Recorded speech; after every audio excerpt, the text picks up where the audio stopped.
You remember when I got the deck of cards and I just practiced shuffling forever? Yeah, I do remember that. You'd watch YouTube videos on how to shuffle cards. Yeah, and I couldn't even bridge them. Uh-oh. My hands are like too little for card tricks. Well, these cards are bigger too. Holla!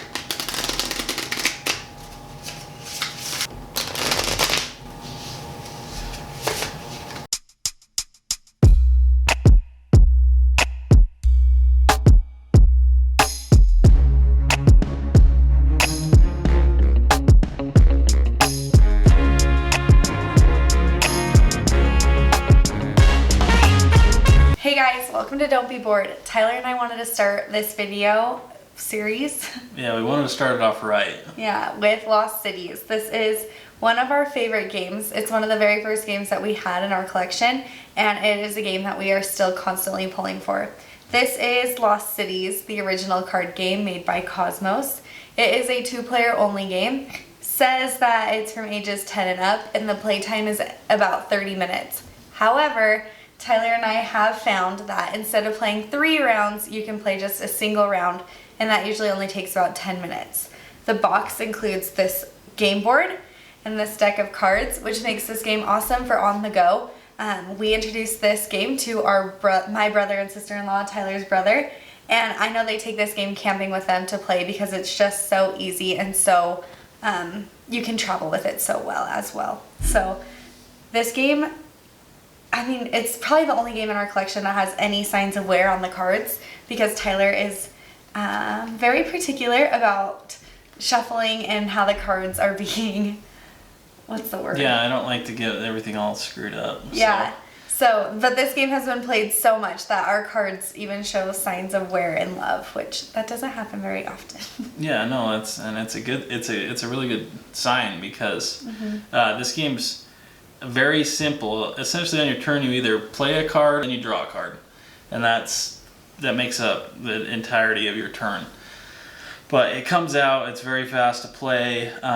Every game's a little bit different. There's a good amount of strategy, but there's also some randomness in the game because of you never know what you're gonna draw, and you constantly feel like, should I play this or should I not play this? Yeah. Because you know, you could draw the very next time the card that you need, and you don't want to jump that far down the list. But it makes for some really interesting decisions, and me and Lindsay really enjoy this game and recommend it. Tyler and I are not competitive people by nature. We kind of just play board games to play board games and enjoy the company, and win or lose, it's always still a good time. But something about this game really brings out the competitive side of both of us.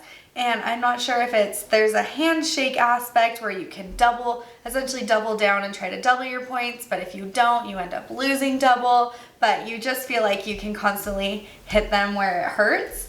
And if you draw the card that you see they need, you can hold on to it. It's really like enjoyable. One of the greatest things about this game as well is how easy it is to teach, easy it is to learn, and easy it is to replay, because you're never going to have the same hand every single time you play. So the constant change of this game is what makes it so easy to get to the table and play over and over again. When preparing to play Lost Cities, you'll have your board, your deck of cards, and each player will receive 8 cards at the beginning of the game. You should always have 8 cards in your hand as well. You're going to want a player on this side of the board and on this side of the board because you'll place your cards working towards you. There's yellow, blue, white, green, and red, and each of these colors has a numerical order from 1 to 10, as well as handshake cards that you can play. Those handshake cards are really important because they can kind of make or break you. So the handshake cards, they either double, triple, or quadruple your score depending. There's 3 of them of each color. Your goal in the game is to have at least 20 points in a column and to have more than 20. It takes 20 points to pay for the expedition. So if I'm going to go to the red area, I have to have at least 20 points to break even. Anything I have over 20, that's where I start scoring my points.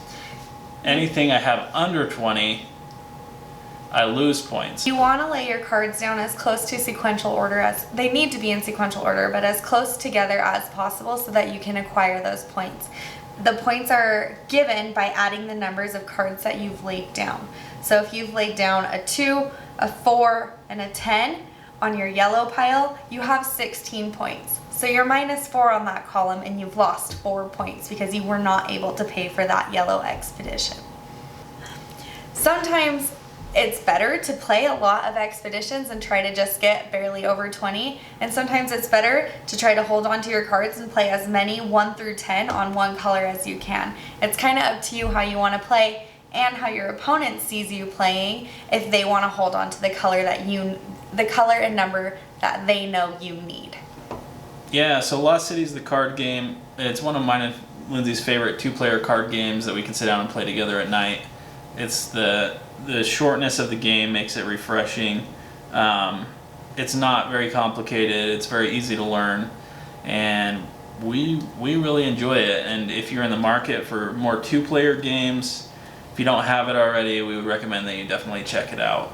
There'll be a link in the video to where you can find it, and yeah, we hope you check it out and really enjoy playing it with whoever you're going to play it with. So.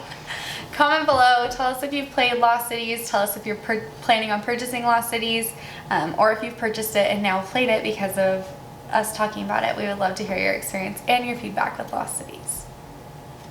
Yep. We'll see you next time. Yeah. Deuces.